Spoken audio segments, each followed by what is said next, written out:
Un herido, señores, después de Simón Bolívar. Siguen llegando.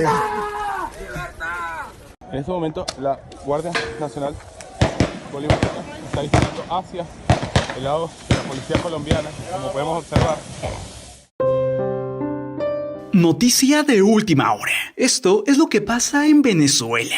Venezuela vivió este fin de semana una jornada llena de tensiones y violencia. Los intentos de parte de la oposición de llevar a Venezuela la ayuda humanitaria desde Colombia y Brasil provocaron disturbios y enfrentamientos que dejaron varias víctimas. Según reportes, al menos 2 personas murieron, uno de ellos un menor de 14 años, y al menos 60 personas sufrieron heridas de bala, como resultado de los cruces entre manifestantes y fuerzas leales al presidente Nicolás Maduro. Los enfrentamientos tuvieron lugar luego de que camiones con ayuda, escoltados por varias personas, salieron de los puntos fronterizos, pero se encontraron con el bloqueo en la parte de Venezuela. La oposición denunció la represión por parte de las fuerzas de seguridad que evitaron la entrada del cargamento, tal y como lo había ordenado el presidente Nicolás Maduro. La oposición quería introducir la ayuda a Venezuela, que eran sobre todo donaciones de comida y medicina de Estados Unidos, ya que desde hace tiempo el país atraviesa una severa crisis económica. Pero Maduro acusó que lo que realmente quería hacer la oposición era una intervención militar. Las fuerzas de seguridad leales a Maduro lanzaron gases lacrimógenos y perdigones para dispersar a la multitud, y extrañamente los camiones de ayuda fueron incendiados. Es así que los manifestantes, los cuales querían romper el cerco y cruzar la frontera, no lograron hacerlo. La oposición también quiso intentar la entrada por mar, y un barco cargado con ayuda recogida en Puerto Rico llegó al límite fronterizo marítimo con Venezuela, pero 3 embarcaciones de la Armada venezolana se acercaron al barco. Fue entonces que el barco les pidió paso, pero se le negó por falta de un supuesto permiso sanitario. El barco decidió finalmente retirarse hacia la isla caribeña de Bonaire, territorio de Países Bajos. Mientras los enfrentamientos sucedían, decenas de miembros de las Fuerzas Armadas venezolanas y funcionarios de otros cuerpos de seguridad venezolanos se entregaron tras los llamados que depongan las armas y se pasaran del lado opositor. Pero la cantidad fue realmente mínima, ya que la oposición esperaba que miles de soldados y agentes de seguridad desertaran y así poder vencer a Maduro, ya que una de las razones por las cuales sigue en el poder es por el gran apoyo que tiene de los militares. Pero finalmente la ayuda no pasó y los soldados no dejaron a Maduro. Aún así, los resultados no fueron claros. Por tanto, Maduro como Guaidó se declararon vencedores de la jornada.